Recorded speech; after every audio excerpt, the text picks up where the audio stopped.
No harm done. I'll give you a pass, but listen. If you can't afford to look human, you're going to the farm.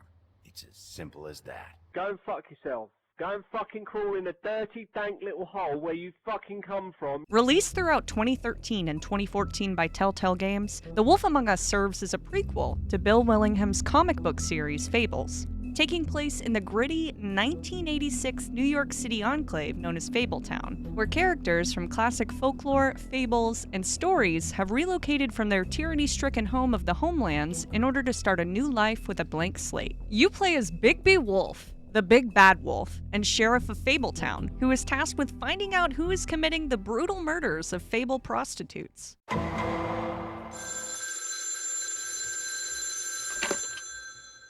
Snow?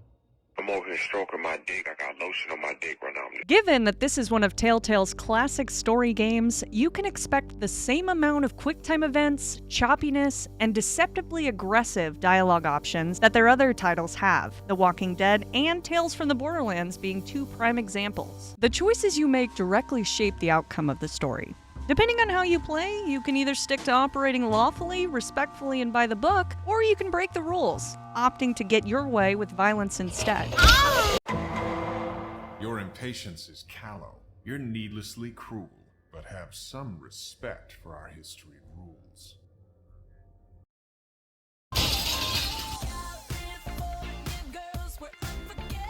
The game is split into 5 episodes, each one diving further and further into the investigation and overall lore of Fabletown. Unlike most games, where the world feels somewhat absent from the story, Fabletown completely envelops you. Booting up the game is like stepping out of reality and into a whole new world. Fabletown never feels detached from the main story, and each character is directly impacted by the environment. There's politics, social class, incentive for power, lateral violence, institutionalized inequality. There are so many layers and so much depth to the enclave of Fabletown that it's hard not to inherently feel like you're part of it. And this is complemented with the usage of color in the game.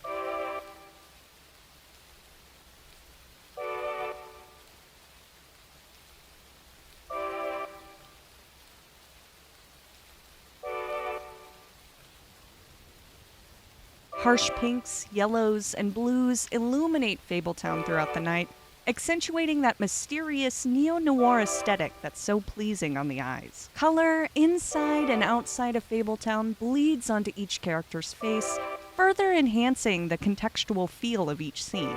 Yet, though the game's color palette is harsh, it's not afraid to pull back at times, dialing down the tenacity in certain areas to communicate a dingy, worn-out aesthetic with browns, greens, and grays.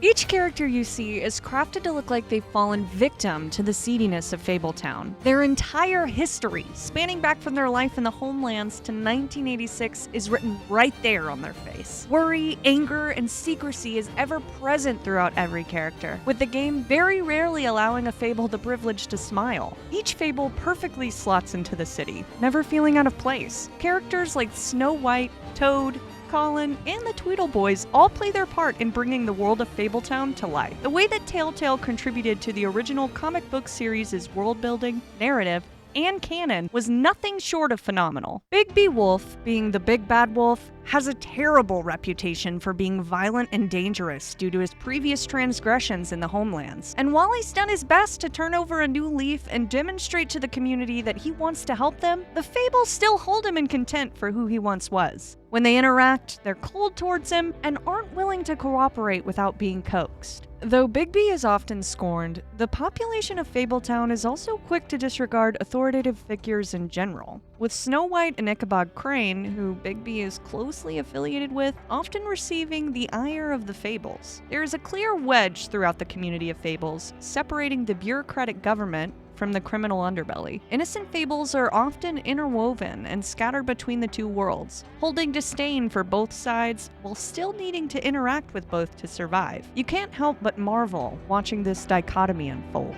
You could have quit a long time ago, but you're still going. Why? Did they give you this job for a reason, or was this the only thing the business office would let you do?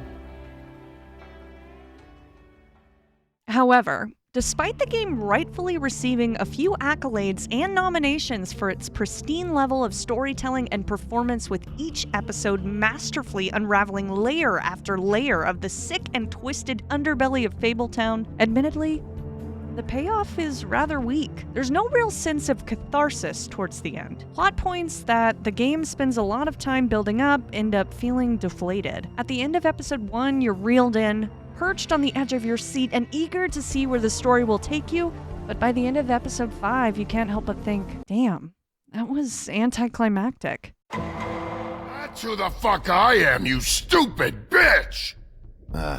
Would you excuse me for a moment? By all means.